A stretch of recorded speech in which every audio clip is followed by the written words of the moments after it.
지금 헌법재판관의 구성은 구인 헌법재판관으로 구성하죠. 그렇습니다. 대통령 3분, 대법원장 3분, 국회 3분이란 말이에요. 박근혜 대통령 탄핵 때 8대 0 전체 반대자가 없었습니다. 이때도 황교안 대행은 대법원장이 추천한 2분에 대해서는 임명을 했고 대통령이 추천한 박완철 소장은 임명을 보류했습니다. 그렇죠? 그렇게 알고 있습니다. 그렇기 때문에 8대 0이 나온 거예요. 그렇다면은 거듭 말씀드리지만은 국민적, 시대적 전 세계가 주시하는 오늘 청문회에서 후보자께서 소정의 절차를 겪은 그러한 후보자에 대해서는 대통령이나 권한대행이 임명할 수 있다. 이렇게 답변하셨죠? 네. 그것은 법적으로도 또 관례적으로도 그러한 일이 있기 때문에 그러신 거 아니에요?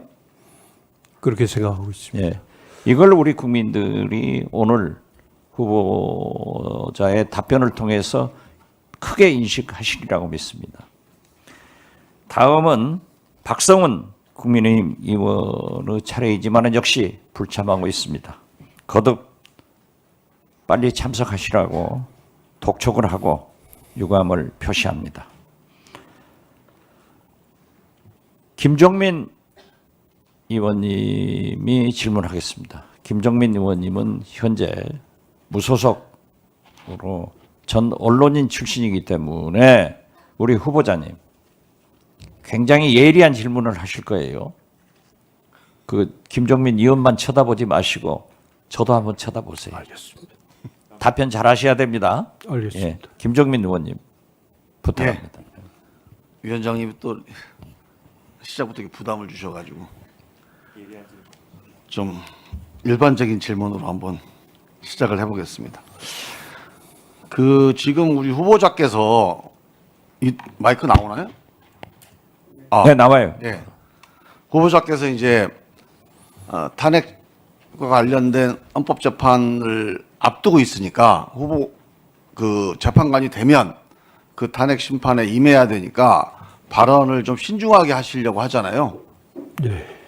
그런 취지는 충분히 이해합니다만 후보자님이 헌법재판관이 돼서 어떤 사건을 심리할 때의 책임 또 거기에 대한 권한도 보호받아야 되지만 저희는 후보자님이 헌법재판관 자격이 있는지를 검증해야 되는 또 책임이 있는 사람들이에요.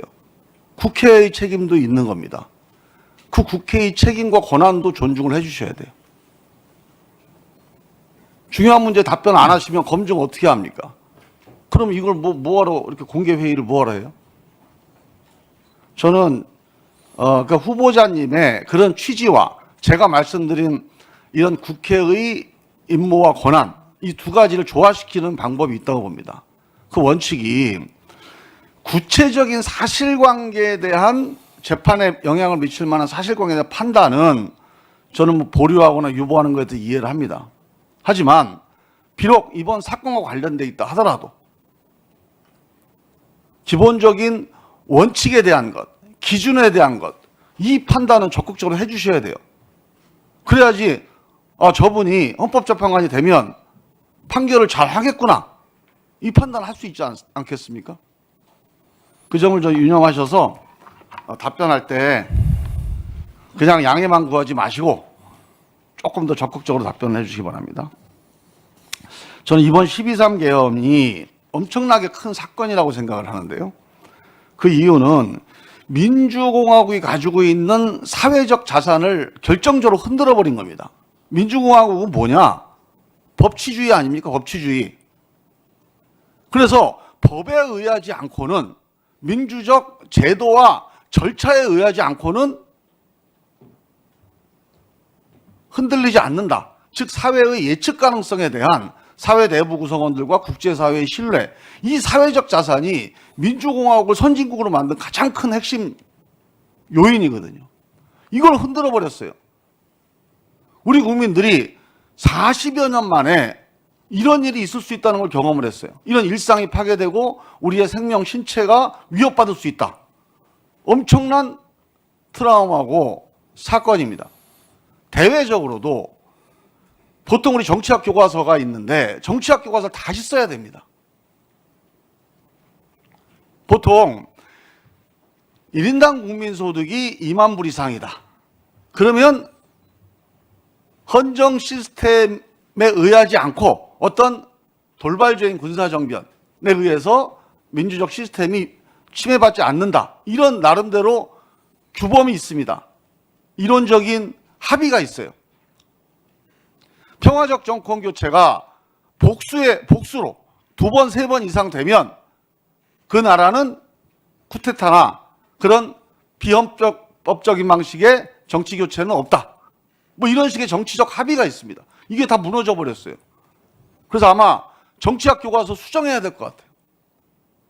지금 세계 10위의 선진국에서 이런 일이 벌어질 수 있다는 것은 예상할 수 없는 일이고, 그 점에서 지금 이 사태를 우리가 어떻게 수습하느냐, 어떻게 빨리 정리하느냐가 대한민국 민주공화국의 사회적 자산을 결정적으로 전 좌우할 거다. 매우 중대한 문제다. 그런 점을 함께 좀 공유를 했으면 좋겠습니다. 일단 지금 뭐 여러 가지 쟁점들이 있는데요. 12.3 비상계엄이 위헌 위법이냐 하는 문제에 대해서는 크게 이제 실체적으로 전시사변이나 국가 비상사태에 해당되냐 안 되냐 뭐 이거에 대한 사실 판단이 있겠고요. 근데 저는 이제 이게 핵심이 포고령 제1호라고 봅니다. 국회 활동을 금지했잖아요. 헌법기관을 무력화했어요. 이게 가장 중요한 판단 사유가 될 거다. 이 점에서 어떻게 보십니까? 그렇습니다. 네. 헌법기관을 무력화시키면 통치행위가 아니고 내란에 해당할 수도 있죠.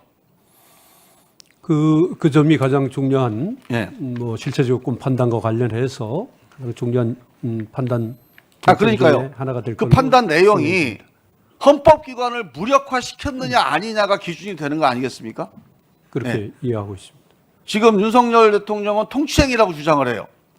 헌법에 나오는 비상개헌권을 발동했다. 그런데 그 비상개헌권 범위 내에 국회 기능이랑 국회라는 헌법기관을 무력화해도 된다는 헌법 조항이 없잖아요. 법률 조항도 없고. 그렇다면 이거는 헌법에 보장된 비상개헌권의 발동이 아니고 불법적인 내란 혐의가 분명히 있다고 볼 수가 있는 거죠. 그래서 이 헌법기관을 무력화시켰느냐 아니냐를 판단해야 된다. 그 점에서 무력화의 징후와 사실관계가 매우 많다. 이렇게 많은 사람들이 생각을 하고 있다는 거죠. 그다음에 뭐 절차에 대한 거는 앞으로 이제 헌법재판 하시면서 잘 판단을 해 보실 거니까 한번 보시고요. 그다음에 내란죄냐 아니냐는 거를 판단할 때 80년 그 전두환 그 비상계엄 때 보면 이게 97년 대법원 판례입니다.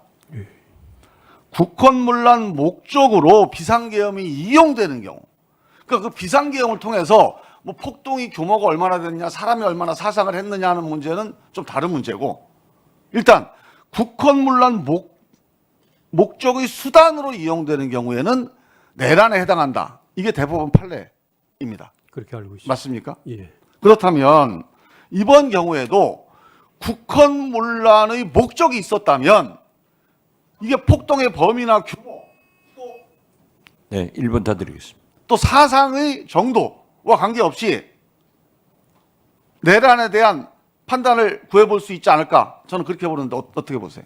중요한 판단 쟁점이 될 걸로 생각을 하고 예. 있습니다. 그런데 국헌문란의 목적은 어떻게 판단합니까? 핵심 기준이 뭐예요? 우리 헌법이 어떤 기준으로 하고 있는 원리들이 있습니다. 국민주권주의라든가 또 아니, 이번 사건 관련해서 예. 제가 한번 말씀드릴게 동의하시는지 보세요. 예. 국헌문란의 목적이라는 게 뭐 지금 말씀드린 뭐 국민주권주의라든가 법치주의라든가 뭐 복지국가 원리 다 있지만 핵심적으로 중요한 게 헌법 기관을 무력화시키면 국헌 문란 목적이 있는 거 아니에요? 그렇게 대통령 권력을 뺏는 거 후트타. 이 국헌 문란 목적이 있는 거죠. 형법 91조에 입법권이 있는 국회의 권한을 침해하거나 무력화시키는 거. 이거 국헌 문란 목적이 있다고 봐야죠. 국헌문란에 관해서 형법 91조에서 규정을 두고 있습니다. 그런 취지인 걸로 알고 있습니다. 이번 계엄이 국회 기능을 무력화시키려고 했느냐? 이게 가장 핵심적인 쟁점이라는 거예요. 중요한 쟁점이 될 걸로 보입니다. 이거에 대해서 잘 판단을 해주시기 바라고요. 알겠습니다. 관련된 사실관계가 많이 있습니다. 알겠습니다. 네, 수고하셨습니다. 다음은